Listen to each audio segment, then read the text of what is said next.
प्रिय विद्यार्थियों, मैं डॉक्टर अशोक कुमार मीणा आप सभी का हार्दिक अभिनंदन करता हूँ।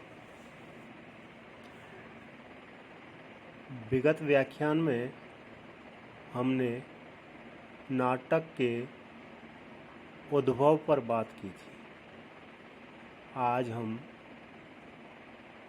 उद्भव के साथ साथ उसके विकास पर विचार करेंगे।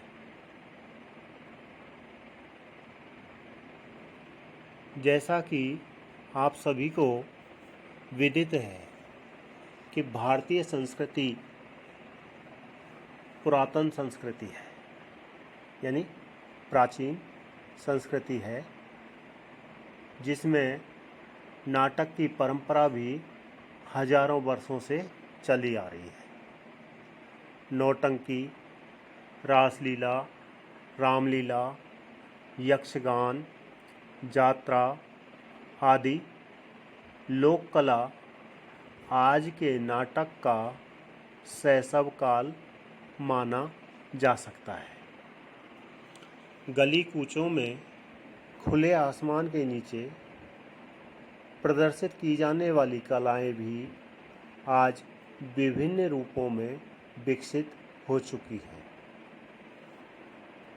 देशी भाषाओं में साहित्यिक नाटक के पूर्व जन नाटक शताब्दियों से अवनीत होते आ रहे थे। यानी देशी भाषाओं में जो जन नाटक थे, यानी जनता के द्वारा खेले जा रहे थे, जनता के लिए दिखाए जा रहे थे और उससे उनका मनोरंजन भी होता था, साथ में उसमें निहित संदेश भी रहता था कि जिससे कि जनता जागरूक हो जाए। इसी जन नाटक के भारत में कई रूप पाए जाते हैं, जैसे बंगाल में यात्रा और कीर्तनिया, बिहार में विदेशिया,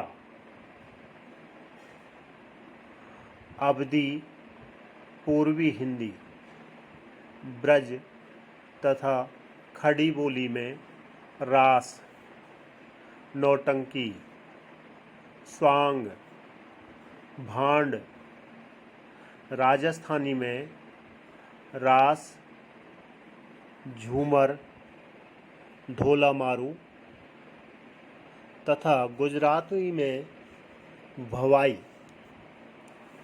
महाराष्ट्र में लड़ीते और तमाशा, आंध्र की भाषा तेलुगु और पड़ोसी भाषा तमिल में भगवत मेल आदि नाटक विद्यमान थे। ये जन नाटक के रूप में दिखाए जा रहे थे। इन सब का प्रभाव नाटक पर हुआ। जन नाटक की प्रस्तुत शैलियों में स्वांग नाटक विशेष स्थान रखते हैं। स्वांग नाटक हिंदी भाषा की उत्पत्ति के साथ साथ ही जनता के सामने आए होंगे। हिंदी के नाटक पर लीला नाटक और स्वांग नाटक का भी बहुत अधिक प्रभाव पड़ा। हिंदी नाटक का परिवार अति विस्तृत है। अभी तक ब्रजभाषा के नाटक साहित्य के आधार पर हिंदी नाटक की उत्पत्ति विक्रम की 17वीं शती से मानी जाती थी, किंतु नेपाल में जाकर पंडित हरप्रसाद शास्त्री ने कई नाटकों का अनुसंधान किया है। जब से भारतीय भाषाओं के नाटक इतिहास में उथल पुथल मच गई। इससे सिद्ध होता है कि हिंदी का नाट्य साहित्य विक्रम की 13वीं शताब्दी से आरंभ हो गया था। 17वीं से 19वीं सदी तक मिलने वाला साहित्य उसी परंपरागत नाट्य साहित्य की एक शाखा है जो विक्रम की 13वीं सदी से लेकर अब तक प्रवाहित होती चली आ रही है। लोक परंपराओं की नींव पर एवं लोक कलाओं की भूमिका पर ही आज के नाटक का यह रंग महल खड़ा है। यानी आज का जो नाटक है वह लोक परंपराओं की ही देन है, लोक कलाओं की ही देन है।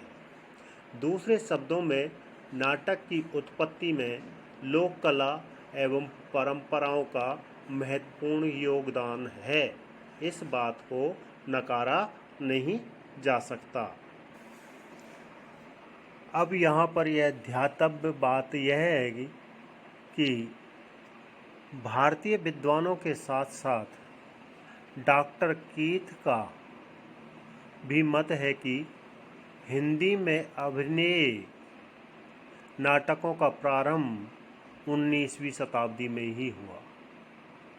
डॉक्टर श्याम सुंदर दास लिखते भी हैं कि यूँ कहने को चाहे हिंदी में नेवाज कविकृत शकुंतला, हृदय राम कृत हनुमान नाटक, ब्रजवासी लाला कृत प्रबोध चंद्रोदय आदि कई सौ वर्ष पहले बने हुए कुछ नाटक वर्तमान हों, पर वास्तव में नाट्य कला की दृष्टि से वे नाटक नहीं कहे जा सकते, क्योंकि उनमें नाटक के नियमों का पालन ही नहीं किया गया है और ये काव्य ही काव्य है। हाँ, प्रभावती और आनंद रघुनंदन आदि कुछ ऐसे नाटक हैं जो किसी प्रकार नाट्य की सीमा में आ सकते हैं।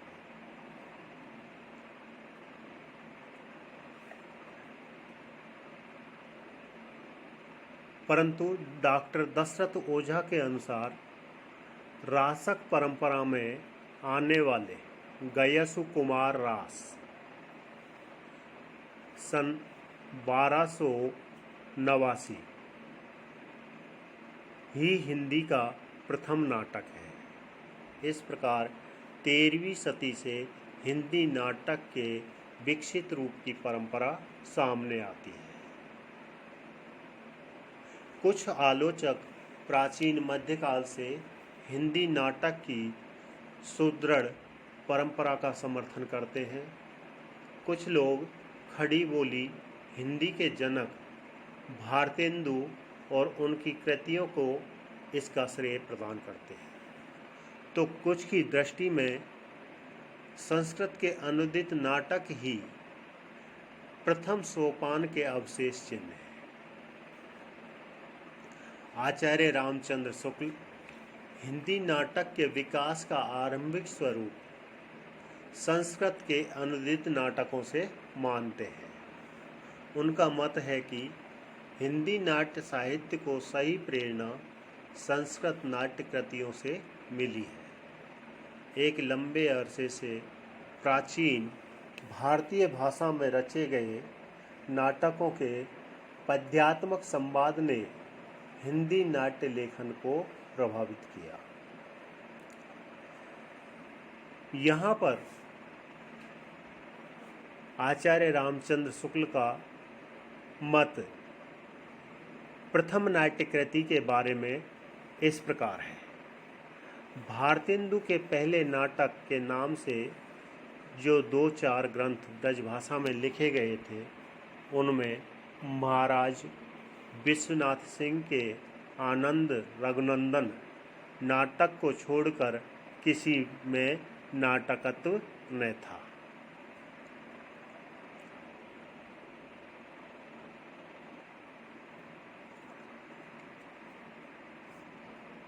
संक्षेप में यह माना जा सकता है कि नाटक लोक परंपराओं का क्रमिक विकास ही है। हिंदी के प्रारंभिक साहित्यिक नाटक मौलिक हैं और नाटक की कोटि में आते हैं। ये काव्य अथवा ड्रामेटिक पोएट्री यानी नाट्य काव्य नहीं है।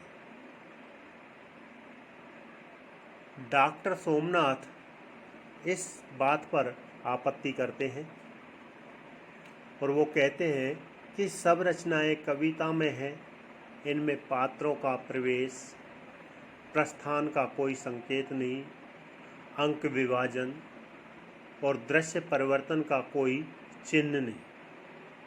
गति निर्देश के लिए छंदों का सहारा लिया गया है। लेखक स्वयं अनेक स्थानों पर एक पात्र बन गया है।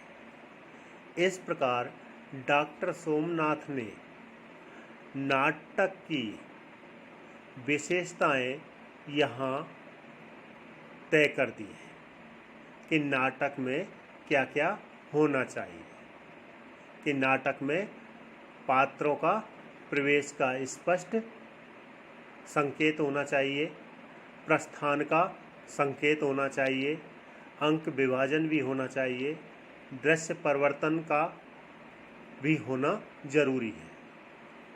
साथ ही गति निर्देश के लिए भी वहाँ स्पष्ट संकेत होना चाहिए। परंतु भारतेंदु काल के आते आते हिंदी के बोलचाल में आने और काव्य का सशक्त माध्यम बनने से लेकर 700-800 वर्षों पूर्व तक नाटक नहीं के बराबर उपलब्ध होते हैं। हिंदी के प्रारंभिक नाटक संस्कृत के प्रभाव से सर्वथा मुक्त रहे। हिंदी के पूर्ण नाटक हमें विक्रम की 16वीं शताब्दी के उपरांत प्राप्त होते हैं। मौलिक एवं अनुदित नाटकों की कुछ कृतियां इस प्रकार हैं।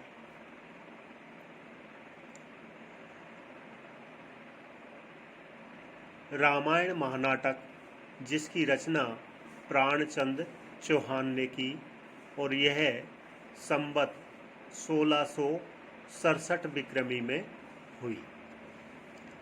इसमें भगवान राम का संपूर्ण चरित्र दोहा चौपाइयों में रचा गया है। दूसरी कृति है हनुमान नाटक। इसके रचयिता हृदय राम हैं। इसका रचना काल संवत 1680 विक्रमी है। कुछ लोगों का अनुमान है कि यह नाटक संस्कृत के हे हनुमान नाटक का अनुवाद है, परंतु अधिकतर विद्वान इस बात से सहमत नहीं है। बनारसी दास ने समयसार नामक नाटक लिखा। इसकी रचना 1693 में आगरा में की गई। प्रबोध चंद्रोदय नाटक के अनेक अनुवाद हिंदी में उपलब्ध होते हैं। इसका प्रथम अनुवाद महाराज यशवंत सिंह ने संवत 1700 विक्रमी सदी के आसपास किया।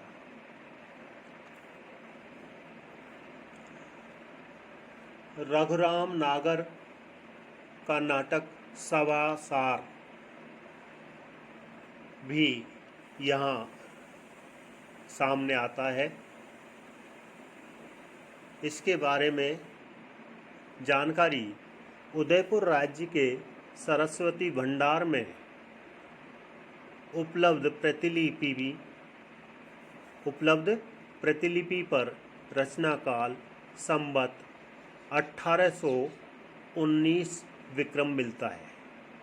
किंतु नाटक रचना संवत 1757 विक्रमी है।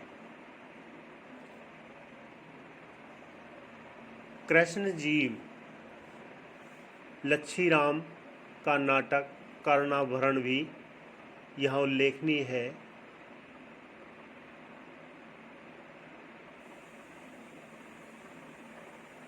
भट्ट कृष्ण दासेन लिखित संवत 1772 वर्ष कार्तिक बदी कृष्ण गुरुवारे शिवमस्तु सर्वजगत है।